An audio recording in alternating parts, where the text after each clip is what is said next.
राधे राधे, शुभ संध्या सभी को। तो सबसे पहले मेरे भाई बहन सबका स्वागत है मेरे चैनल पर। मेरा नाम है सुषमा। तो आशा करूँ कि आप सभी लोग अच्छे होंगे और पढ़ रहे होंगे। तो आज पढ़ेंगे कवियत्री महादेवी वर्मा को।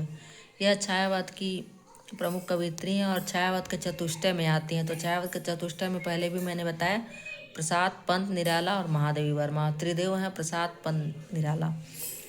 तो आइए पढ़ते हैं इनके विषय में।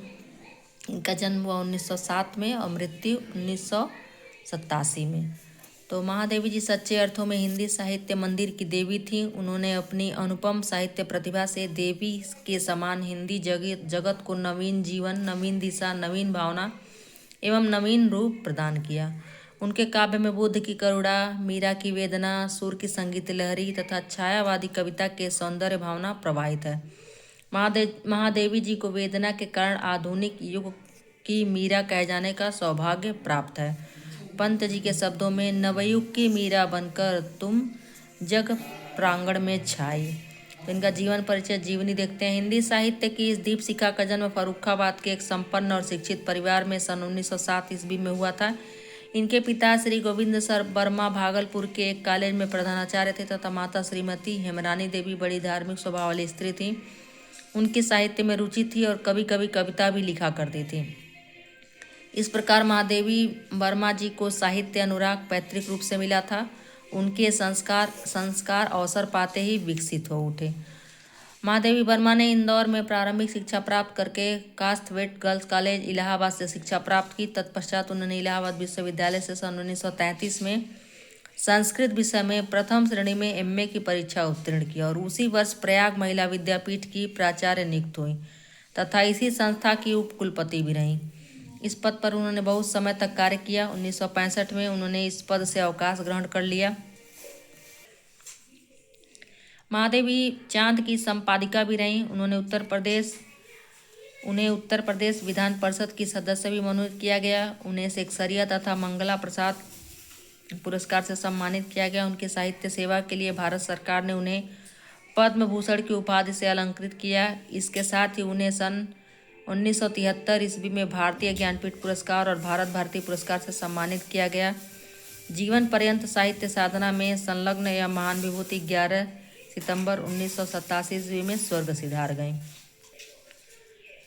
तो इनका साहित्यिक अवदान क्या है? महादेवी जी आधुनिक हिंदी साहित्य के निर्माताओं में महत्वपूर्ण स्थान की अधिकारिणी हैं। प्रसाद, पंत, निराला तथा महादेवी छायावादी के 4 महान कवियों को बृहद चतुष्टय के नाम से जाना जाता है। महादेवी जी का बचपन से ही काव्य के प्रति अनुराग और आकर्षण था। उनकी साहित्य साधना का मुख्य क्षेत्र काव्य है। उनकी कविताएं सर्वप्रथम चांद नामक पत्रिका में प्रकाशित हुई। इसके पश्चात वे निरंतर काव्य साधना में संलग्न रही और आगे चलकर एक महान कवयित्री के रूप में ख्याति प्राप्त की। विरह वेदना उनके काव्य का प्राण है। उनकी विरही आत्मा के लिए पीड़ा ही एक सहारा है जिसे वे कभी भी छोड़ना नहीं चाहती हैं। दुख उनके निकट जीवन के एक काव्य है जो सारे संसार को एक सूत्र में बांधने की क्षमता रखता है। उन्हें दुख में ही सुख का अनुभव होता है। इसी कारण उन्हें आधुनिक युग की मीरा कहा जाता है। महादेवी जी छायावादी कवयित्री हैं। उन्हें सरस गीतों की रचना की जिसमें वेदना की मार्मिकता अभिव्यक्त हुई है। अपने गीतों में उन्होंने असीम, अगोचर, परोक्ष, प्रिय ईश्वर ब्रह्मा के प्रति प्रेम का निवेदन किया।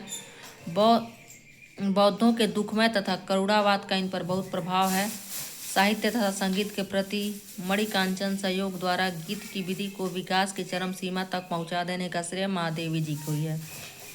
इस प्रकार महादेवी जी का काव्य प्रेम, करुणा, वेदना और टीस की कहानी है। रहस्यवाद और आध्यात्मिकता का भाव उनकी कविता का मूल स्वर है।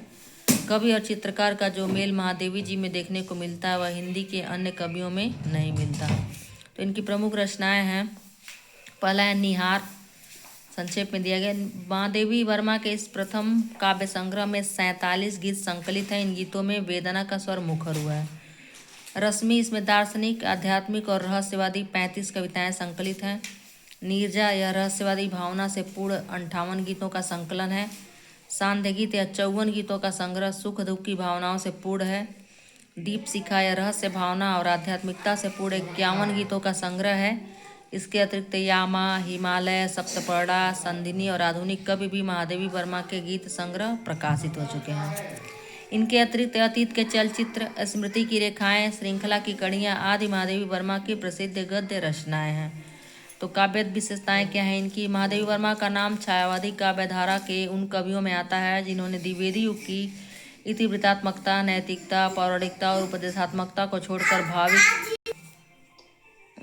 मन की सूक्ष्म अनुभूतियों, उसके स्पंदनों की मधुर गीतों और संगीतात्मकता लय के माध्यम से अभिव्यक्ति प्रदान की है। अपनी अंतर्मुखी मनोवृत्ति, नाली सुलभ गहरी भावुकता के कारण वे वेदना के गीले स्वरों की सामग्री हुई। वह प्रकृति को विराट रूप में प्रस्तुत करने वाली कवियत्री, छायावादी प्रवृत्ति संपन्न है और अनंत रूप में वे रहस्यवादी भावनाओं की आधुनिक युग की सर्वाधिक मधुर गायिका है। महादेवी वर्मा के काव्य में छायावादी कविता की संपूर्ण विशेषताएं उपलब्ध होती हैं। उनकी छायावादी कविता निराशा, कुंठा और पलायन की वस्तु नहीं है। छायावाद को जितना गहराई से महादेवी ने पहचाना है, उतना संभवतः किसी अन्य कवि ने नहीं। वे छायावादी युग की महान कवयित्री हैं। छायावादी कविता में प्रकृति का वर्णन बहुत विस्तार से हुआ है। महादेवी जी ने अपने काव्य में प्रकृति चित्रण अनेक रूपों में किया है। आलंबन, उद्दीपन, मानवीकरण, उपदेशक, पूर्व पीठिका, रहस्यवादी आदि रूपों में उन्होंने अपने काव्य में प्रकृति चित्रण किया है। महादेवी वर्मा जी का संपूर्ण काव्य प्रेम काव्य है। उनके काव्य में अलौकिक प्रेम का चित्रण हुआ, इसलिए उनके प्रेम का आलंबन ब्रह्मा है। इसके अलौकिक ब्रह्मा के विषय में कभी तो उनके मन में मिलन की प्रबल भावना जागृत हुई है, तो कभी रहस्यमयी प्रबल जिज्ञासा। महादेवी जी के काव्य में वेदना भाव की प्रधानता है। वे पीड़ा की कवियत्री हैं। उन्हें वेदना में ही अपनापन अनुभव होता है। उनकी वेदना में साधना, संकल्प और लोक कल्याण की भावना निहित है। वे अपनों में भी मधुर पीड़ा को तलाश करना चाहती हैं। अपने में वेदना उनके लिए विभिन्न प्रकार की उपलब्धियों का साधन बन गई है। जिस प्रियतम की प्राप्ति वेदना से हुई है, उस प्रियतम में भी वे पुनः वेदना को ढूंढने की आकांक्षा रखती हैं। तो यह गाती हैं, तुमको पीड़ा में ढूंढा, तुम में ढूंढूंगी पीड़ा। इस प्रकार महादेवी जी के काव्य में दुखवाद या करुणा की प्रधानता है। उनका एक एक छंद आंसू से भीगा हुआ है। महादेवी जी के काव्य में मुख्य रूप से श्रृंगार, करुण और शांत रस की प्रधानता है। तो इनके काव्य में श्रृंगार, करुण और शांत रस है। श्रृंगार में वियोग पक्ष की प्रधानता है। महादेवी जी के काव्य में रहस्यवादी भावना के विदर्शन होते हैं। आत्मा को परमात्मा से मिलने के लिए जिस विविध सोपानों को पार करना पड़ता है, वे सभी महादेवी जी के काव्य में उपलब्ध हैं। उनका प्रियतम निराकार, अगोचर और सर्वव्यापक है। मनुष्य का प्रकृति से तादात्म्य, प्रकृति पर चेतना का आरोप, प्रकृति में रहस्यों की अनुभूति, असीम सत्ता और उसके प्रति समर्पण, सार्वभौमिक करुणा आदि महादेव जी के रहस्यवाद की प्रमुख विशेषताएं हैं। महादेवी जी ने अपने काव्य में शुद्ध खड़ी बोली का प्रयोग किया है। उन्होंने खड़ी बोली की कर्कशता को छायावादी कवियों के कुसुम, कोमल, भावुक और कल्पनाशील व्यक्ति ने समाप्त कर दिया। उन्होंने ब्रज भाषा जैसे माधुर्य से संपन्न किया था, उसे व्यक्तित्व ने समाप्त कर दिया, उसे ब्रज भाषा से माधुर्य से संपन्न किया था।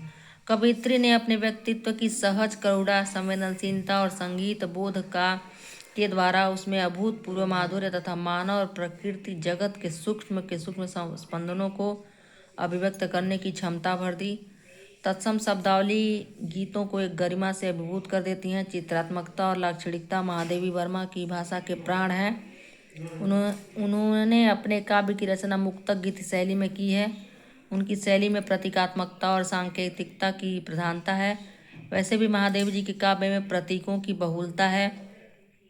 सरिता, दीप, बदली, सजन, नयन, रात्रि, गगन, अंधकार, पंकज, किरण, विद्युत आदि इनके क्या है, प्रतीक हैं प्रमुख। जैसे मैं नीर भरी दुख की बदली में करुणा से परिपूर्ण हृदय वाली का प्रतीक है। महादेवी की प्रतीक योजना अत्यंत समृद्ध और मौलिक है। इन्होंने अलंकारों का प्रयोग भावों को अधिक तीव्र और सुंदर बनाने के लिए किया है। अनुप्रास, यमक, श्लेष, उत्प्रेक्षा, रूपक, उपमा आदि अलंकारों का विशेष प्रयोग हुआ है। अपने शिष्य को अधिक प्रभावशाली बनाने के लिए कवित्री ने उपमानों का भी सहारा लिया है। अपने विषय को अधिक प्रभावशाली बनाने के लिए कवित्री ने उपमानों का भी सहारा लिया है। महादेवी जी ने अपने काव्य में सूक्ष्म उपमानों का प्रयोग किया है। लाक्षणिकता की दृष्टि से महादेवी जी का काव्य भव्य और सुंदर बन पड़ा है। उनका काव्य गीति काव्य है। उनके गीतों में मधुरता, मार्मिकता और संवेदनशीलता के दर्शन होते हैं। महादेवी जी का शब्द चयन विशिष्ट बन पड़ा है। उन्होंने उन्हीं शब्दों का प्रयोग किया है जो उनके भावों को प्रस्तुत करने में पूरी तरह समर्थ और सक्षम है। इस प्रकार महादेवी जी का काव्य भाव और कला की दृष्टि से अद्वितीय है। वे छायावादी युग की महान कवित्री हैं। वेदना या पीड़ा उनके काव्य का प्राण है, इसलिए उन्हें आधुनिक युग की मीरा कहा जाता है। महादेवी जी के गीत हिंदी साहित्य की अमूल्य धरोहर है। तो यह थी जीवनी महादेवी वर्मा की। थोड़ा जल्दी जल्दी से पढ़ा है मैंने। और उनकी कुछ कविताएं देख लेते हैं जो दिया हुआ है। गीत है, चीर सजग आंखें उन्हें दी, आज कैसा व्यस्त बाना, जाग तुझको दूर जाना। तो ये पूरा मैं पढ़ूंगी नहीं, क्योंकि सुनता तो शायद ही कोई होगा, लेकिन जिनको पढ़ना होगा रोक के मेरे भाई बहन पढ़ लेंगे। सांध्य गीत से लिया गया है। फिर अगला है, पंथ होने दो अपरिचित, प्राण रहने दो अकेला।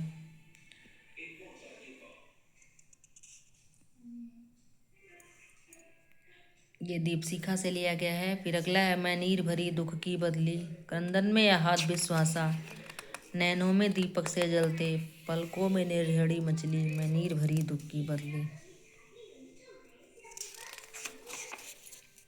यह भी सांध्य गीत से लिया गया है।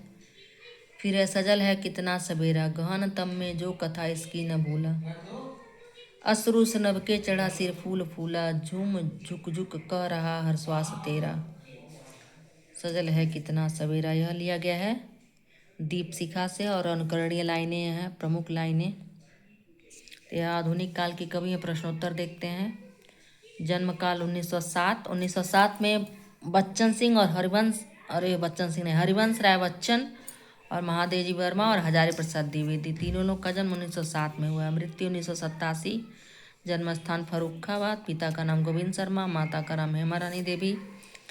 ज्ञानपीठ पुरस्कार 1973। सांध्य गीत के रचयिता महादेवी। कौन सी रचना महादेवी की नहीं? कुरुक्षेत्र, यह रामधारी सिंह दिनकर की है। और यह चांद पत्रिका की संपादिका रही हैं। तो यह बहुत सारे प्रश्नोत्तर हैं। तो मिलते हैं फिर अगले वीडियो में। तब तक के लिए धन्यवाद। पढ़ते रहिए, मस्त रहिए, खुश रहिए।